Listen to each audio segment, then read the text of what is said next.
After years of being away from group activities due to their respective mandatory military services and, of course, solo releases, BTS, as its entirety, is nearly back, and we're just hours away from the group's long-awaited comeback. First, it'll be the album dropping today at 1 p.m. Korea Standard Time for us. BTS's new album, ARIRANG, will be revealed in full alongside a slate of grand activities around the world worthy of K-pop's irreplaceable ambassadors. I've never talked so much about BTS on the program before. It's probably not going to be the last, but yes, the countdown is almost over. We're just hours away from BTS dropping the ARIRANG album. We're joined by K-pop expert Jeff Benjamin for more on the topic. Good morning, Jeff. Good morning. Happy BTS Day. I was about to say, it's like been the month of BTS, counting down to the big concert tomorrow. Yes, exactly. I'm sure. I feel like Seoul is abuzz with excitement over there. So That might be an understatement. The whole city's going to stop for BTS. And perhaps rightfully so. I think even if you're not like a dedicated diehard fan or part of ARMY, I think the excitement around BTS is bigger than BTS itself, dare I say. They are one of the biggest ambassadors in K-pop, as you've already suggested. And the thing is, we'll have less than half a day to memorize their new songs and get to that concert or stream it. It all begins later today at 1 p.m., the release of ARIRANG, the album. Can you give us a preview? yeah, I mean, I'll do my best. Of course, this is BTS's first new full-length project, their first in wow, I didn't even it's been like 6 years since we've gotten like a full-length BTS album in that way. We did have Proof, their 2022 greatest hits album, but this one will be the first of completely new material since B in 2020. We've gotten some singles here and there, but this one's coming back full-fledged, 14 new tracks.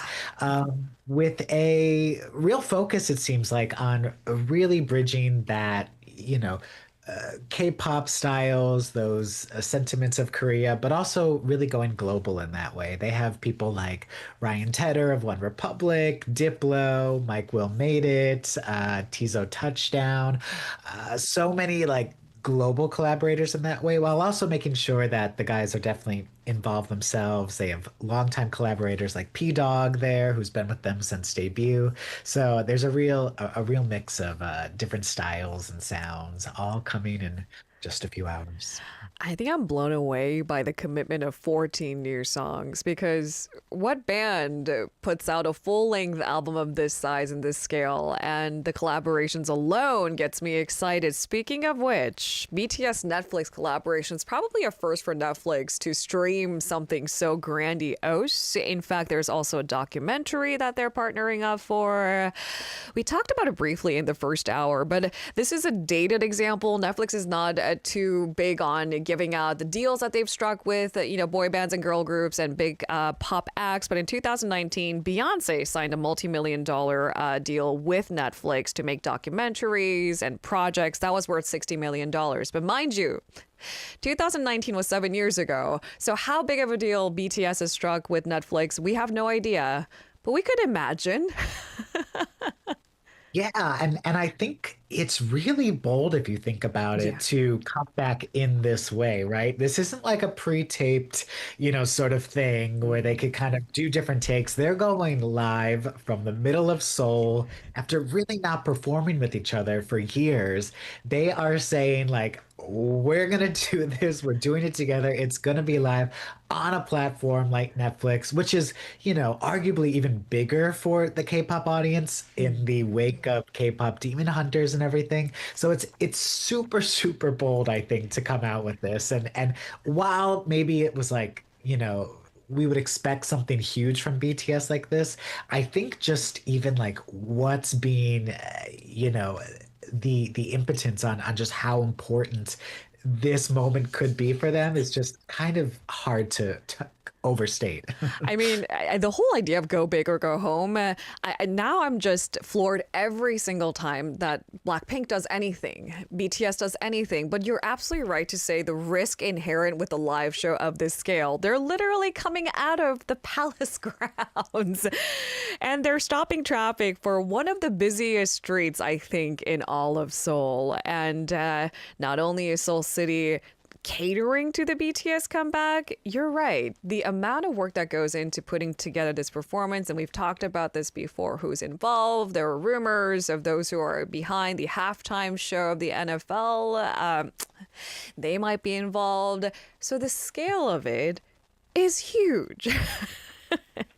Absolutely, absolutely. And I just think like it's a real testament to their confidence and just how, big they want to go with this. Because, let's be honest, they really do, they have the world at their fingertips. They have released, I remember back in 2020 when Map of the Soul 7 released, they were in New York for that album release and they shut down Grand Central Terminal Station in New York and filmed their first performance of that new single on there. But again, that was very, early planned. I looked like they did in the middle of the night or middle of the morning, something, with a lot of planning. This one, like, there's nowhere to hide here, if something goes crazy. So I'm so excited. I have guests on the show who live in the neighborhood. I have family who live in the neighborhood, and they said, maybe we'll just watch from home. Hey, those are good seats. They got great tickets. All right. In case you guys are wondering, I mean, this is just a beginning to a major BTS comeback and concert stops across the world. They're not just staying in Korea. Of course, they'll be heading to New York next. What's happening in the Big Apple, Jeff? Yeah, so, shortly after doing this big Netflix performance in the heart of Seoul, they're going to be coming to New York. They're going to spend 2 nights on The Tonight Show with Jimmy Fallon, with two performances. We're being told that they're going to perform two new songs, so you can definitely expect, at the very least, their new single "Swim," which a lot of people are looking forward to. There's been a couple teasers so far, but there's really no indication of what this song is going to sound like or what it's going to be like. So it's going to be very big to see those songs finally. They're also going to do what I think is kind of cool, like a Spotify fan event, which Spotify and them but BTS have actually been collaborating since the early stages of the album. They've been leaving clues within like lyrics of the albums that you can read in the app on Spotify. It's this very like, almost kind of like a scavenger hunt of sorts, which is very BTS. They love leaving clues and having fans put things together. And so this little, for their top listeners on Spotify, they're having a special event performance and Q&A over there. So It's like a treasure very, hunt.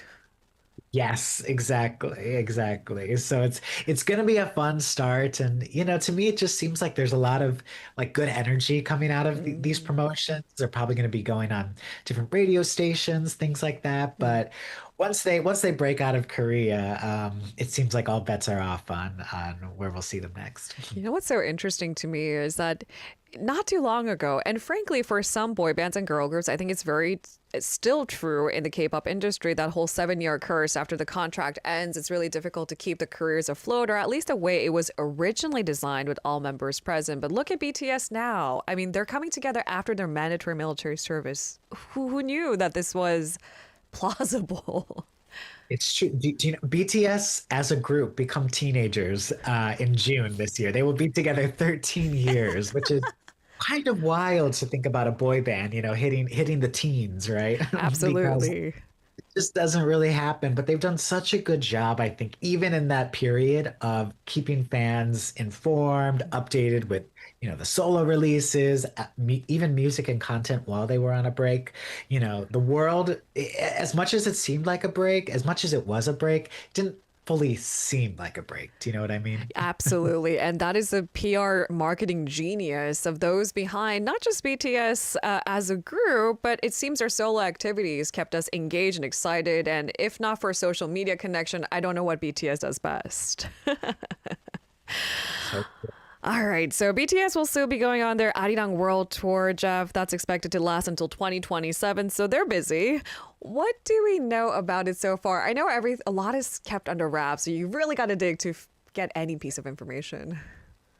It's true. It's true. Everything is a mystery when it comes to BTS. And for they can totally, handle their business that way. Like I feel like they've been so secretive about this album. It's gonna even the music video teasers have been very vague in terms of what we've been able to hear or see about the album. There's no even traditional like album teaser coming out. So, they're really just gonna unleash it all onto us come 1 p.m. Seoul time, midnight here in New York. But yeah, when it comes to the tour, things are going to move pretty quickly. It begins in Seoul in April, towards the end of April. And I mean, we're just going to have to kind of see, where they go with this. It's a full stadium tour, the biggest tour ever, not just by BTS, by a Korean act ever. It's estimated to bring in 8 trillion Korean won in general. So, and keep in mind, like it's not even like it's set to end yet. Yes, it does extend until Ah. 7, but there's still dates that are said to be announced in Asia and the Middle East, and Japan and beyond. So we're still even waiting for more dates to be announced. So these are just kind of the conservative early estimates that are coming in.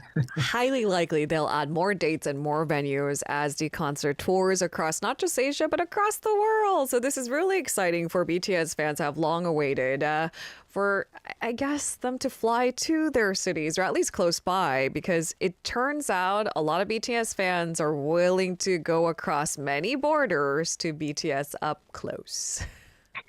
Yeah, I think a lot of friends of mine are in Seoul right now to see that show.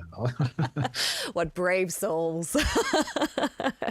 It should be very exciting, very crowded too. Now, beyond all the spectacle, do you have any particular maybe aspects you're excited for on the album Arirang particularly, Jeff? And is there maybe a list or special aspects that the listeners should be looking out for during this BTS comeback? Yeah, definitely. I mean, to me personally, I'm so curious and excited. What kind of, stories they're going to tell with this album. Specifically, I think the focus that there is such a specific, clear target on honoring Korea, honoring Korean culture. Of course, we know the title Arirang is a traditional folk song, a very famous folk song from Korea. And it really seems like BTS, even being able to tell their story and kick off this comeback from the middle of Seoul, right? In Korea, this historic site, this historic landmark, all these things I think are gonna really kind of honor Korea, make sure that Korea and their Korean identity is at the forefront. And to me, I'm so excited to see how they are doing that with, the modern music that they're creating today, what kind of, collaborators they've brought in, the way that they're sort of going to mix that all together. We talk about a lot of times about how K-pop is so global and it's this, international phenomenon and it's reaching so many people and, the languages are changing. But to me, it really feels like BTS are making a point to honor, sort of that heart of K-pop. So personally, I'm so excited to see how they do that and the different ways they sort of bring that into the forefront with this album.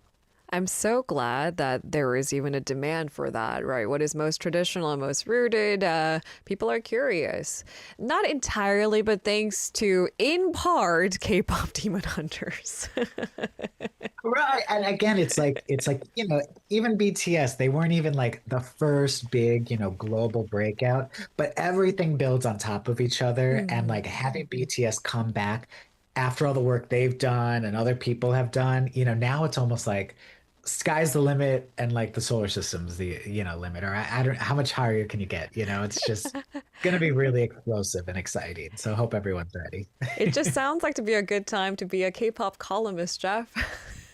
A good time, but maybe a busy time, you know. I'm like, I got to make sure I'm sleeping and really got to be ready for this album. So, we'll check back in with me in 2 weeks and we'll see how that went. All right, Jeff, get some rest before the big unveiling. We'll speak to you again soon. All right, thanks so much. Happy BTS Day, everyone. Happy Enjoy. BTS Day and weekend. Speaking of which, we're going to take a short break, leading us into a question unboxing this morning where we talk up, well, yes, BTS continuously. Here's a track by the boys. This is On.